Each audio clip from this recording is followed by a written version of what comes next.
Chapter 19. "I resume," he continued. "So our friend Poulain was once called in by you to attend old Monsieur Pillerault, the Countess Popinot's great-uncle. That is one of your claims to my devotion. Poulain goes to see your landlord, mark this, once a fortnight. He learned all these particulars from him. Monsieur Pillerault was present at his grand-nephew's wedding, for he is an uncle with money to leave. He has an income of 15,000 francs, though he has lived like a hermit for the last 25 years, and scarcely spends 1,000 crowns. Well, he told Poulain all about this marriage. It seems that your old musician was precisely the cause of the row. He tried to disgrace his own family by way of revenge. If you only hear one bell, you only hear one sound. Your invalid says that he meant no harm, but everybody thinks him a monster of—" "And it would not astonish me if he was," cried La Cibot. "Just imagine it! For these 10 years past I have been money out of pocket for him, spending my savings on him, and he knows it, and yet he will not let me lie down to sleep on a legacy. No, sir, he will not. He is obstinate, a regular mule he is. I have talked to him these 10 days, and the cross-grained cur won't stir no more than a signpost. He shuts his teeth and looks at me like— the most that he would say was that he would recommend me to Monsieur Schmucke." "Then he means to make his will in favor of this Schmucke?" "Everything will go to him." "Listen, my dear Madame Cibot. If I am to arrive at any definite conclusions and think of a plan, I must know Monsieur Schmucke. I must see the property, and have some talk with this Jew of whom you speak. And then let me direct you." "We shall see, Monsieur Fraisier." "What is this? We shall see?" repeated Fraisier, speaking in the voice natural to him, as he gave La Cibot a viperous glance. "Am I your legal adviser or am I not, I say? Let us know exactly where we stand." La Cibot felt that he read her thoughts. A cold chill ran down her back. "I have told you all I know," she said. She saw that she was at the tiger's mercy. "We attorneys are accustomed to treachery. Just think carefully over your position. It is superb. If you follow my advice point by point, you will have 30 or 40,000 francs. But there is a reverse side to this beautiful medal. How if the Presidente comes to hear that Monsieur Pons' property is worth 1,000,000 of francs, and that you mean to have a bit out of it? For there is always somebody ready to take that kind of errand," he added parenthetically. This remark, and the little pause that came before and after it, sent another shudder through La Cibot. She thought at once that Fraisier himself would probably undertake that office. "And then, my dear client, in 10 minutes old Pillerault is asked to dismiss you, and then on a couple of hours' notice—" "What does that matter to me?" said La Cibot, rising to her feet like a Bellona. "I shall stay with the gentlemen as their housekeeper." "And then a trap will be set for you? And some fine morning you and your husband will wake up in a prison cell, to be tried for your lives." "I?" cried La Cibot. "I that have not a farthing that doesn't belong to me? I?" For 5 minutes she held forth, and Fraisier watched the great artist before him as she executed a concerto of self-praise. He was quite untouched, and even amused by the performance. His keen glances pricked La Cibot like stilettos. He chuckled inwardly, till his shrunken wig was shaking with laughter. He was a Robespierre at an age when the Sylla of France was still making couplets. "And how? And why? And on what pretext?" demanded she, when she had come to an end. "You wish to know how you may come to the guillotine?" La Cibot turned pale as death at the words. The words fell like a knife upon her neck. She stared wildly at Fraisier. "Listen to me, my dear child," began Fraisier, suppressing his inward satisfaction at his client's discomfiture. "I would sooner leave things as they are," murmured La Cibot, and she rose to go. "Stay!" Fraisier said imperiously. "You ought to know the risks that you are running. I am bound to give you the benefit of my lights. You are dismissed by Monsieur Pillerault, we will say. There's no doubt about that, is there? You enter the service of these two gentlemen. Very good. That is a declaration of war against the Présidente.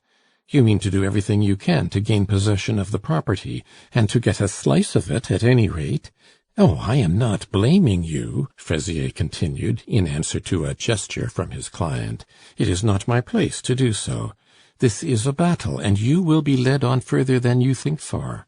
One grows full of one's ideas, one hits hard." Another gesture of denial. This time La Cibot tossed her head.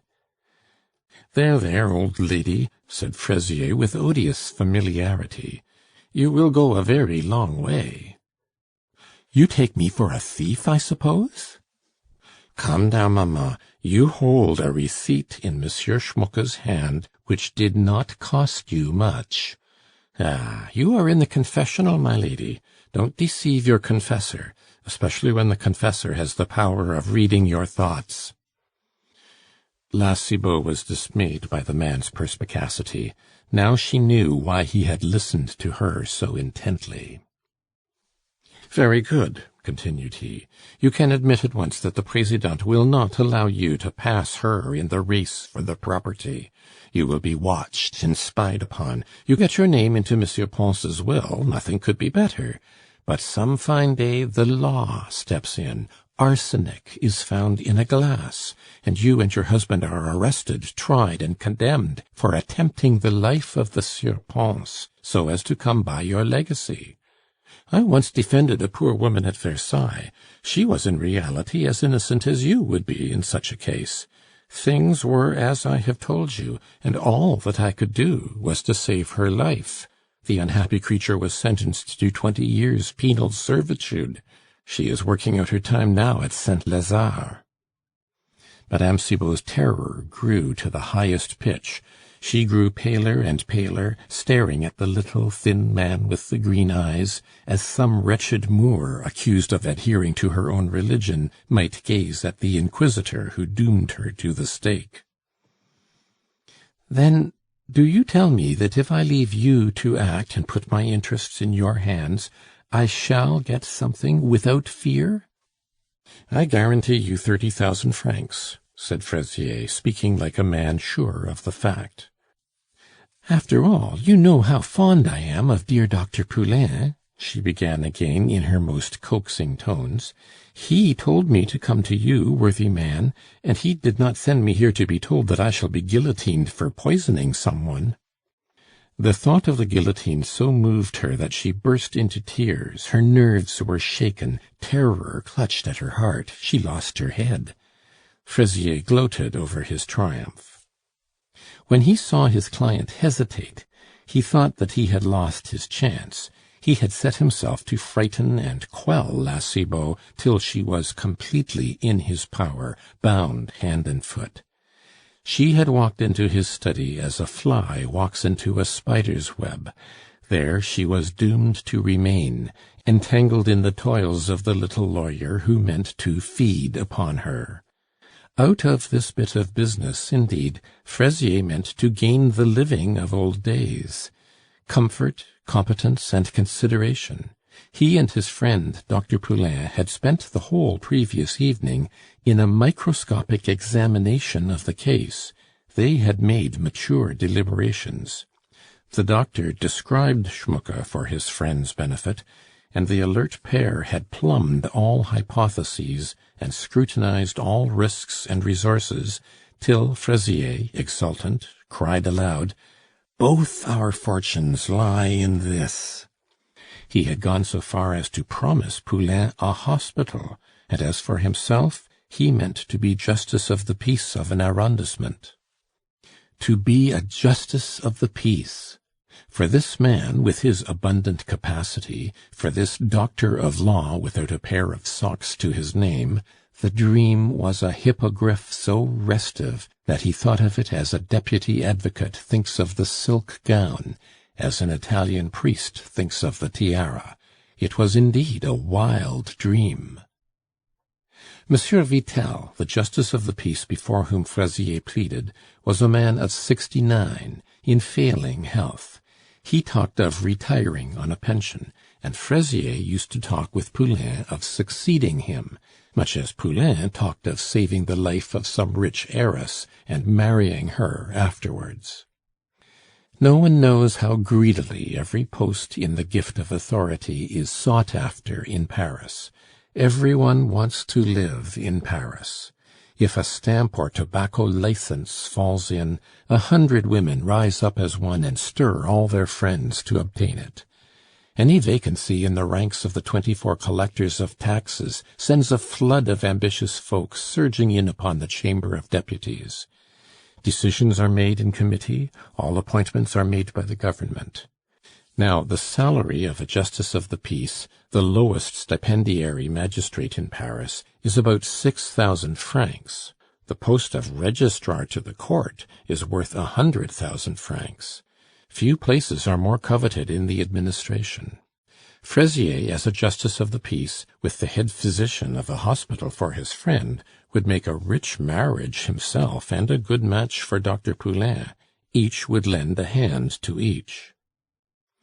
Night set its leaden seal upon the plans made by the sometime attorney of Mantes, and a formidable scheme sprouted up, a flourishing scheme, fertile in harvests of gain and intrigue.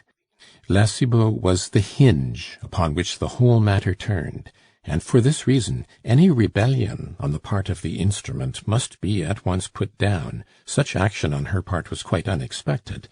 But Fraisier had put forth all the strength of his rancorous nature, and the audacious portress lay trampled under his feet. "Come, reassure yourself, my dear madame," he remarked, holding out his hand. The touch of the cold, serpent-like skin made a terrible impression upon the portress. It brought about something like a physical reaction, which checked her emotion. Madame Fontaine's toad, Astaroth, seemed to her to be less deadly than this poison sac that wore a sandy wig and spoke in tones like the creaking of a hinge. "Do not imagine that I am frightening you to no purpose," Fraisier continued. La Cibot's feeling of repulsion had not escaped him. "The affairs which made Madame la Présidente's dreadful reputation are so well known at the law courts that you can make inquiries there if you like. The great person who was all but sent into a lunatic asylum was the Marquis d'Espard. The Marquis d'Esgrignon was saved from the hulks. The handsome young man with wealth and a great future before him, who was to have married a daughter of one of the first families of France, and hanged himself in a cell of the Conciergerie, was the celebrated Lucien de Rubempré. The affair made a great deal of noise in Paris at the time. That was a question of a will. His mistress, the notorious Esther, died and left him several millions, and they accused the young fellow of poisoning her. He was not even in Paris at the time of her death, nor did he so much as know the woman had left the money to him. One cannot well be more innocent than that. Well, after Monsieur Camusot examined him, he hanged himself in his cell. Law, like medicine, has its victims. In the first case, one man suffers for the many, and in the second, he dies for science," he added, and an ugly smile stole over his lips. "Well, I know the risks myself, you see. Poor and obscure little attorney as I am, the law has been the ruin of me. My experience was dearly bought. It is all at your service." "Thank you, no," said La Cibot. "I will have nothing to do with it, upon my word. I shall have nourished ingratitude, that is all. I want nothing but my due. I have 30 years of honesty behind me, sir. Monsieur Pons says that he will recommend me to his friend Schmucke. Well and good. I shall end my days in peace with the German good man."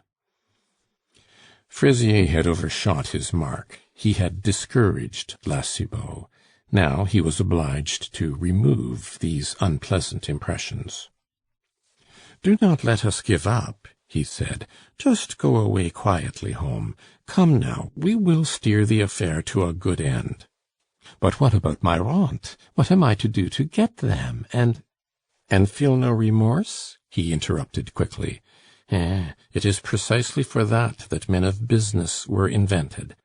Unless you keep within the law, you get nothing. You know nothing of law. I know a good deal. I will see that you keep on the right side of it, and you can hold your own in all men's sight. As for your conscience, that is your own affair." "Very well, tell me how to do it," returned La Cibot, curious and delighted. "I do not know how yet. I have not looked at the strong points of the case yet. I have been busy with the obstacles. But the first thing to be done is to urge him to make a will. You cannot go wrong over that. And find out, first of all, how Pons means to leave his fortune. For if you were his heir— No, no, he does not like me. Ah, if I had but known the value of his gimcracks, and if I had known what I now know about his amours, I should be easy in my mind this day." "Keep on, in fact," broke in Fraisier. "Dying folk have queer fancies, my dear madame. They disappoint hopes many a time. Let him make his will, and then we shall see. And of all things, the property must be valued. So I must see this Remonencq and the Jew. They will be very useful to us.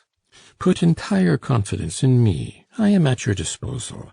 When a client is a friend to me, I am his friend through thick and thin. Friend or enemy, that is my character." "Very well," said La Cibot. "I am yours entirely. And as for fees, Monsieur Poulain—" "Let us say nothing about that," said Fraisier.